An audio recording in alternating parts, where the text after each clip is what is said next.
Got my coffee and today's guest here with me, so we're ready to roll. Welcome to our Circular Coffee Break podcast, where we will be casually talking about everything circular and beyond. As always, the podcast is for all of you listeners out there, and we're eager to hear your thoughts and ideas. Maybe you have some future guests you would like to hear on the podcast, or you have some topics where you would be eager to hear more and learn more about. So please feel free to drop us a note, either directly on our webpage, circularcoffeebreak.com, or via email at circularcoffeebreak@gmail.com. We're always eager to hear from you and to further develop the themes, the topics, the things we're talking about to make it as relevant as possible for all of you out there listening. Now, without further ado, let's get started. My guest today is a junior researcher in the area of sustainability science at the Lund University in Lappeenranta, even though I learned earlier that he's not in Lappeenranta today, but in the capital region. Before his current role, he has worked as a project worker in the development and implementation of SISU, an online system for planning and administration of university studies, and as a part-time teacher for engineering, mathematics, and technical computing courses, both at the Lund University. He also worked as a junior BI consultant at Profit Software. Really looking forward to our conversation today. Welcome to the show, Olli Helppi. Thank you, Michael. Very happy to be here today. Great. And we talked a little bit before we pressed record. I'm really excited about today's topic because I think it's really relevant and really timely. We will be talking about the positive impact that companies are making, will be making, and how they can actually measure that. And you have been part of the development of the Handprint concept and framework, which is exactly looking into that, and which is a collaborative effort of actually over 8 years, led by VTT and Lund University. Now, to get us started and to give our listeners an idea, could you give us a short introduction to the project, but also the Handprint project concept and framework? Definitely. So the project itself is called Carbon Neutrality Empowered by Handprint. And during the project, we have been concentrating on developing a method for determining the handprint of circular economy, as well as assessing the role of carbon handprints in the context of carbon neutrality. My focus has been on the latter, and at this point, it's probably good to define what a carbon handprint is. So, to put it short, a solution has a carbon handprint if it reduces the carbon footprint of someone else than yourself. And this is usually looked at between a solution provider and a customer, where the solution provider produces a handprint if it manages to reduce the carbon footprint of its customer. And the solution in this case refers basically to a product or a service. And specifically, I guess naturally now in the context of the discussion around greenwashing and how companies can actually show the positive impact they have, it's really important to have a scientific basis or a foundation that is that people can look at and understand and compare between different companies. So from that point of view, I think it's a really important activity. Now, one of the things you basically concluded is that there is a need to update regulation and guidelines to better account for the positive impacts of companies. From your point of view and from your studies, what are the limitations and shortcomings of the current climate target frameworks that you see? Yeah, so we have been looking at these various climate pledge frameworks that are created for corporate entities to use. There have been published a bunch of these in the past decade or so, and typically these frameworks follow the structure where they define a climate target such as a carbon neutrality or net zero emissions, and then also define a pathway on reaching that target. And a company, for example, following such a framework, they define a target to reach carbon neutrality during a defined timeline, and then that framework gives them the path towards that goal. And examples of such frameworks include the Science Based Targets Initiative Corporate Net Zero Standard, the ISO 14068 standard about climate change management, which is being finalized, Carbon Neutral Protocol, PAS 2016-60, among others. There are a lot of these. And in general, these frameworks follow the same principle structure. If a company wants to become carbon neutral or net zero, they should reduce their carbon footprint as much as possible over a defined period of time. And what is then left, not mitigated after that timeline, should be offset by purchasing and retiring these carbon credits. And these frameworks seem to follow this common idea that the global system will become carbon neutral if each individual part of that system, in this case a company, becomes carbon neutral within their own boundary. While this sounds logical, in practice this is hindered by the fact that most companies to date are not setting these targets, and also emissions from some companies matter more than from others. And other companies have more capability to influence their own emissions, while then again some companies may have their strength in reducing emissions elsewhere. Yeah, I think you're making a very important point there. If you look at each company on their own, naturally you can argue if each company gets the best results themselves, then you optimize the system. But in a world that's heavily interrelated and where you have global value chains and relationships between companies and individuals and all of that, the model, this simplification is just not really feasible in that context. And then I guess that is where then the handprint, as you said, is looking at how can you influence positively the CO2 footprint of your customers or of other people along the value chain. Now, in the context of a soon-to-be published paper, you have been working with 2 case studies to outline the benefits of assessing the positive impacts. One is in waste management, and the other case is in the energy production. From these 2 cases, if you look at those, what were the main findings you had when looking specifically at these 2 industries? Yes, so the first case study considers a manufacturing company that changes its waste management service to one with lower emissions. In practice, this means that the waste trucks that previously used fossil fuel to provide the service to manage the waste then move on to using renewable diesel. And this results in a reduced footprint from the manufacturing company, and more specifically in its scope 3 emissions. And well, greenhouse gas emissions of a company are divided into 3 scopes. Scope 1 includes the direct emissions from the company activity. In other words, those that come out of either the chimneys of buildings or the tailpipes of company cars. Scope 2 are emissions from purchased energy, and Scope 3 are emissions from activities done by assets that are not owned by the company, but for which the company is directly responsible for, such as the upstream emissions of products and services consumed by the company. And Scope 3 emissions have the intriguing property that they can be double counted.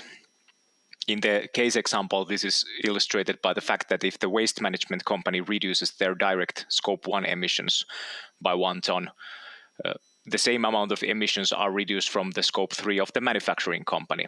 So both footprints kind of get the benefit. But if further down the value chain that waste is then transported to a waste to energy company, that company now has reduced emissions from fuel sourcing, and its footprint is also reduced in the scope 3. And even further, a company now that uses that a bit cleaner energy that was provided by the waste to energy company, the energy user also has a reduced footprint in the scope 3. And this results in basically two phenomena. Firstly, if one company reduces its emissions, this may benefit other companies' carbon footprints regardless if they had any initiative in that reduction. And second, if we look at reductions in companies' carbon footprints, scope 3 emissions, we don't know how much emissions have actually been reduced from reaching the atmosphere, since some of those emissions may actually be from the same reduction in its origin point. And the conclusion in this case is that since there can be multiple companies who have the same emission in their scope 3, there is ambiguity in which one should take the action to reduce that emission. Furthermore, if we look at changes of companies' scope 3 emissions, that does not tell us what is actually happening in the greenhouse gas flows to the atmosphere. Interesting. And I guess you can also turn that around naturally, because the positive impact of one company can easily be the negative impact of the next one, as you're basically just pushing emissions between companies. And as you said, specifically in the scope 1 and scope 3 discussion, that's a consideration when doing the optimization. Have you seen any solutions, any approaches to address that sub-optimization of the total environmental impact in the two case studies? When you think about scope 1, scope 3, and basically looking at the emissions, I guess, along the value chain from one company to the other. This idea relates a bit more to the second case example in our study, which is about energy production. And in that case, we look at an energy producer who originally produces energy by burning oil in a furnace, fossil oil.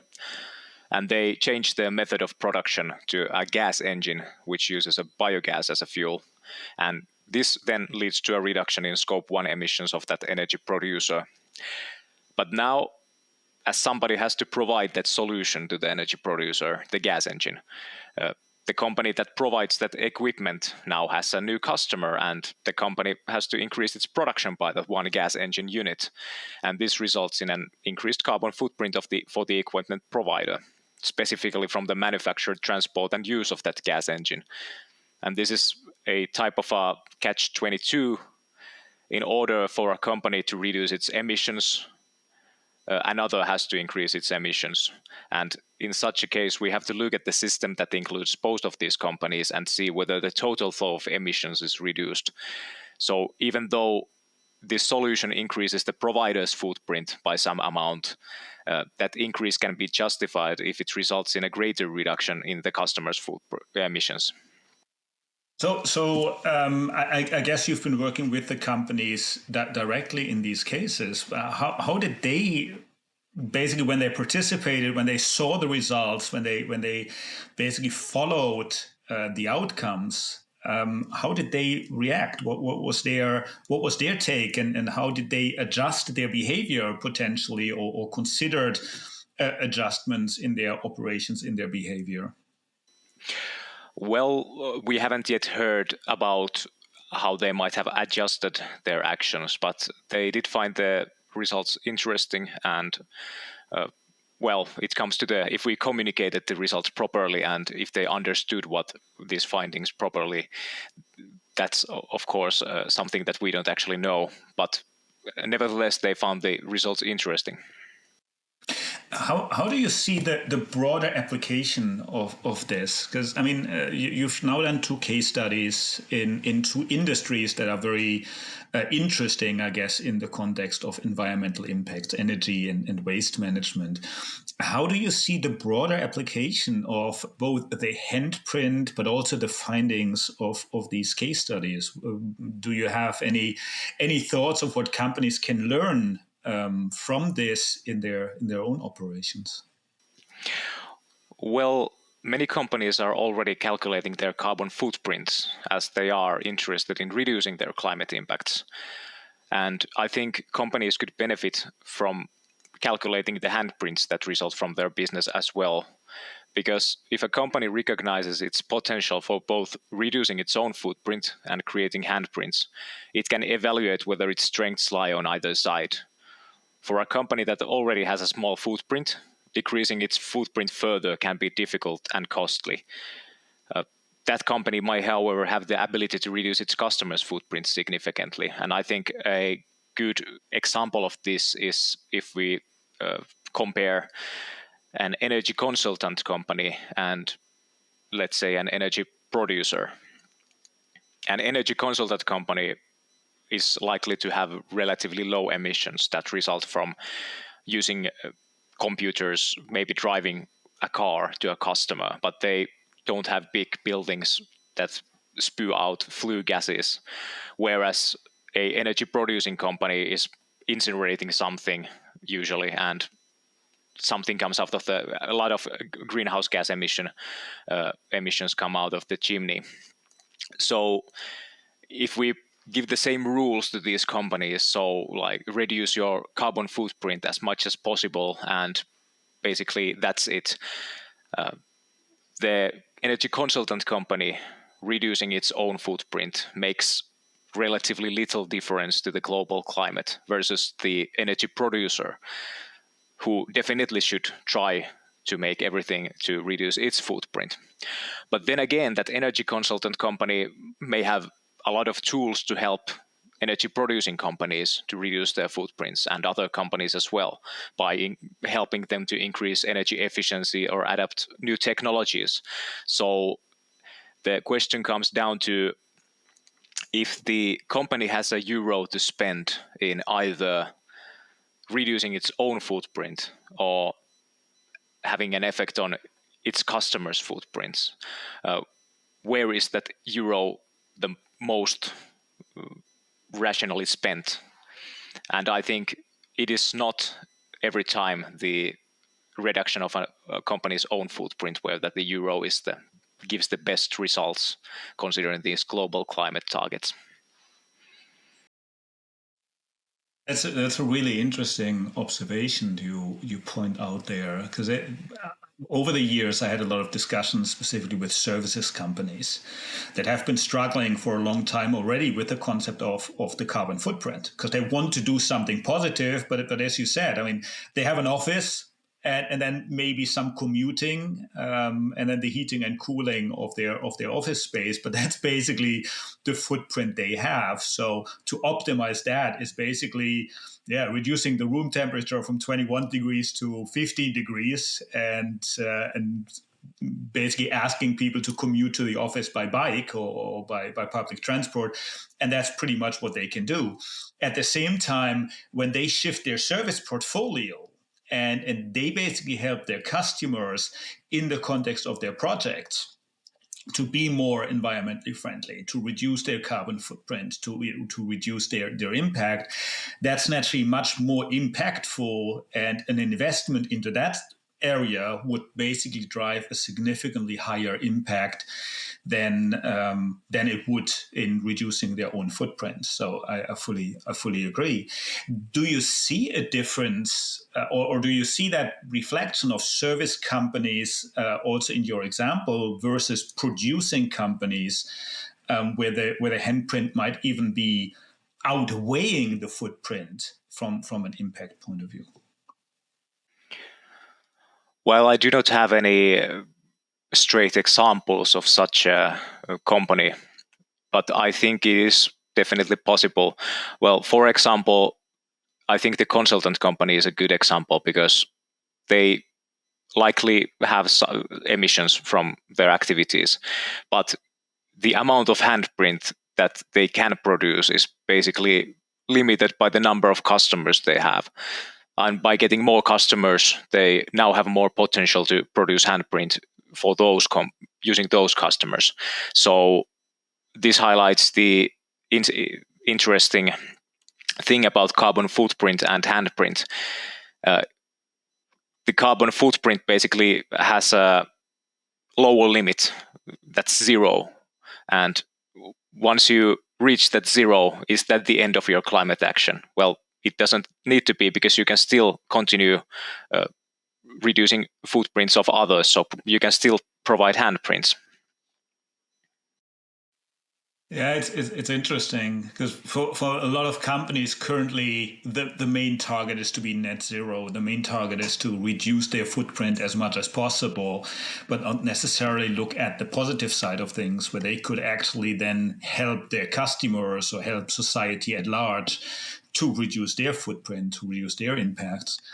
One interesting side note: I had a discussion with a company in France actually some time back, and what they told me is that the terminology footprint and handprint doesn't work in France because they don't use the term footprint for the negative side of the environmental impact. So for them, the term handprint is very difficult because there's no counterpart to it on the negative side. So the company was actually thinking about how could they establish with their customer base, but also with the wider society, this idea of footprint and handprint. So that's maybe something we need to think about, how to make this a global thing that everyone understands this positive negative connotation in this context. Now, if our listeners out there are thinking, so I understand all of what Olli and Michael have been talking about, but how can I impact my foot and handprint? Do you have any experience, ideas from your research and from the work in the Handprint project on how companies can influence their handprint and footprint to create a positive impact at the end of the day? Are there some learnings that you could share that our listeners could consider in their own organizations, in their own companies, beyond what we already talked about? Well, of course, the question of how can a company influence its own carbon footprint is the age-old one. How a company can, of course, influence its carbon footprint by reducing emissions from its activities. And that is kind of the status quo of corporate climate action, and that is where the focus is being put in corporations. In the case of handprints, the most obvious ways and most easily calculatable ways are designing products, selling products that have the ability to reduce the footprint relative to some other product that your customer might have. And the same goes for service. So a clear example of this is probably a car. So many people drive cars, so car companies have a lot of customers. So by designing a lower emission car, let's say a electric vehicle over a diesel vehicle, that can be an example of a product that can have a carbon handprint in case of that customer replacing his or her old diesel car, for example, with that electric vehicle. And this is a great question in the context of these climate pledge frameworks that I gave a bit of a background in the beginning, because these climate pledge frameworks mainly consider two methods of corporate climate action, which are reducing their own footprint and emissions offsetting. And to put it briefly, emissions offsetting is based on purchasing these carbon credits that are created in projects that aim to reduce emissions somewhere or remove carbon from the atmosphere. And there are various different types of these projects, and many of them suffer from various problems that result in underperformance of those projects. And this means if a company buys a carbon credit that promises to reduce 1 ton of emissions somewhere, it is uncertain if that amount is actually reduced, or in some cases, if there is any reduction at all. And we think that positive impacts could be added to that company toolbox as a third method. And if a company calculates a handprint for its product, it means that it has received and evaluated the necessary data from its stakeholders, mainly the customer. And as the customer is also interested in reducing its footprint, there is mutual interest in verifying the accuracy of the handprint calculation. Therefore, it can be verified that after adopting the solution, there are actually less emissions ending up in the atmosphere. And in the case of offsetting, verifying the actual effect of one carbon credit can be more difficult, as is evident from the criticism emissions offsetting has received in research literature, but also in journalistic media. And furthermore, offsetting is always a cost for a company. It doesn't directly benefit its business, whereas producing a handprint is a business opportunity for a company.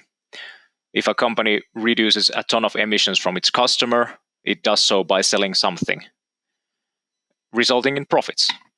If a company offsets a ton of emissions, it bought something and lost money as a result, and that money is away from investments towards its business. And thus I think that offsetting should be the last resort tool in a company's toolbox. Offsetting, especially in the case of carbon removals, is recognized as essential even by the IPCC, but direct reductions in footprints, be it your own or your customers, should be pursued before resorting to offsets. Absolutely, and in that sense, it's actually pretty much a hierarchy, isn't it? You should first look at basically either reducing your footprint or creating a positive handprint, and only then look at offsetting if there's really no other possibility.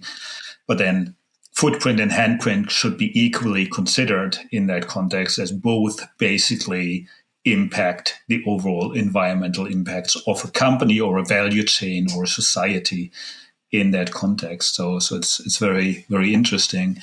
And as you said, there has been a lot of criticism around offsetting and companies basically buying their way out of action in that context, or some of the projects even not really creating the offset you're looking for.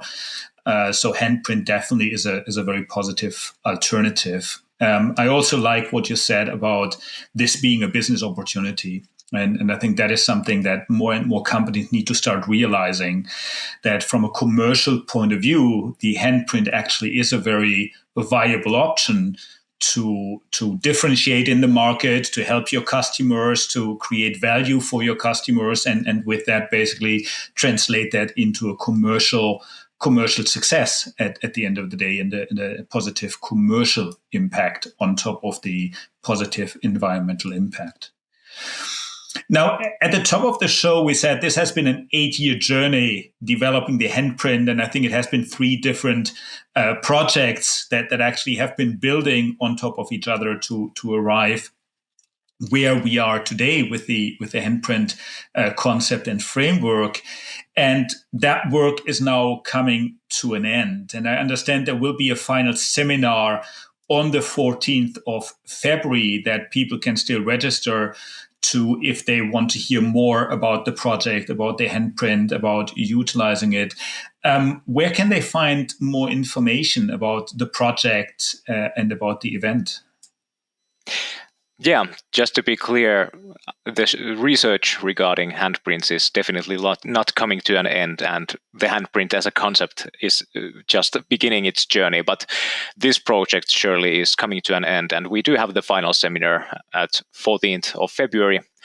Well, I will be posting the invite to that seminar on my LinkedIn, and you can always ask me for the invite directly through email at olli.helppi@lut.fi.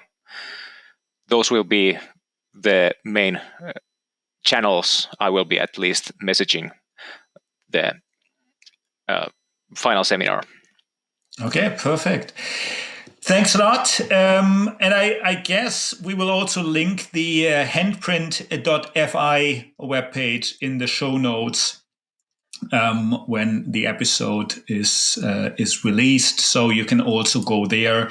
There's actually the guidebook available there that has a lot of information around the methodology, around the approach, around how you can even use it in your own context in there. So the coffee is empty. It's time to wrap up the episode of the Circular Coffee Break.